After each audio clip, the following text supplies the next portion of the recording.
دووەمیان بۆ وەزیرەکان ئەوانەی لەم کابینەیەدا پلەی وەزاریان وەرگرت، بۆ مدیر عامەکان، بۆ مدیرەکان و تا دەگاتە مدیر ناحیەکان و پلەکانی خواردتریشەوە. پێغەمبەری خوار صلی الله عليه وسلم بە ئێوە دەفەرمێت لە بوخاری و مسلم فەرموودەکە صحیحە و هاتووە: ما من عبد يسترعيه الله رعية يموت يوم يموت وهو غاش لرعيته إلا حرم الله عليه الجنة. هر کەسێ خوای گەورەی ئیش و کارێک شەیئەن بەنەکیڕەیی هاتووە.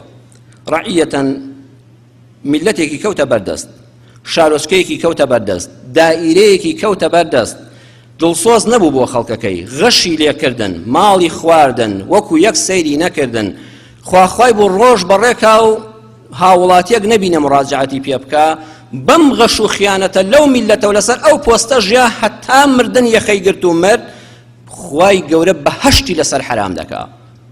سبحان الله، ئەو کار بەدەستە ناچێتە بەهەشتی خواوە.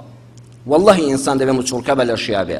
خۆزگە هەموو وەزیرەکان لە پشتی خۆیانەوە یان بەرامبەر خۆیان ئەم حەدیسەیان بنووسایە، وەی کە ئاوا سەری بەرز کردەوە بڵێ ئەگە غەش لەو میلەتە بکەم بەهەشتی خوام لەسەر حرام دەبێ.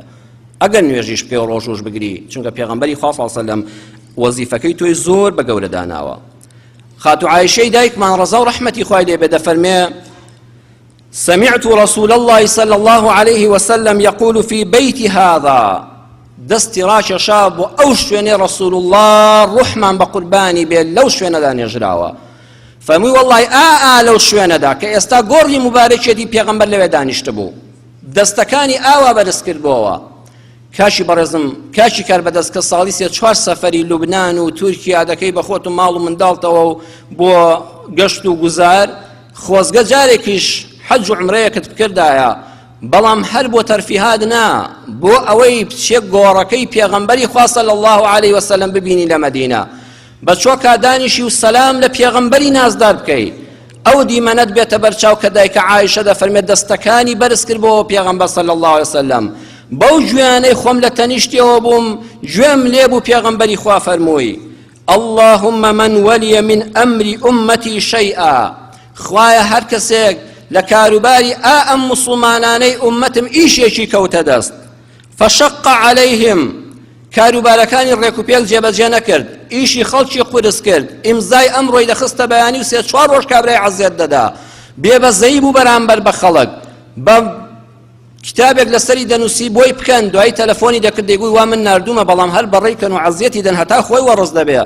فەرمووی خوایە هەر کەسێ لە کار بەدەستی ئومەتم ئەمە ڕەفتاری بێ لەگەڵ ئومەتەکەما، فشقق عليه، خوایە تۆش کاروباری قورسکەی، خوایە ژیانی لێتاڵکەی، خوایە نەخۆشی خەی، خوایە سەلبی سەرەمەرگی کەی، خوایە گۆڕە و شاری قەبری لەسەر قورسکەی، خوایە لە پردی سڕان نەجاتی نەدەی، خوایە نەهێنە بەهەشتەکەی خۆتەوە، خوایە هەموو ژیانی پڕ زەحمەتی و دڵتەنجی کەی.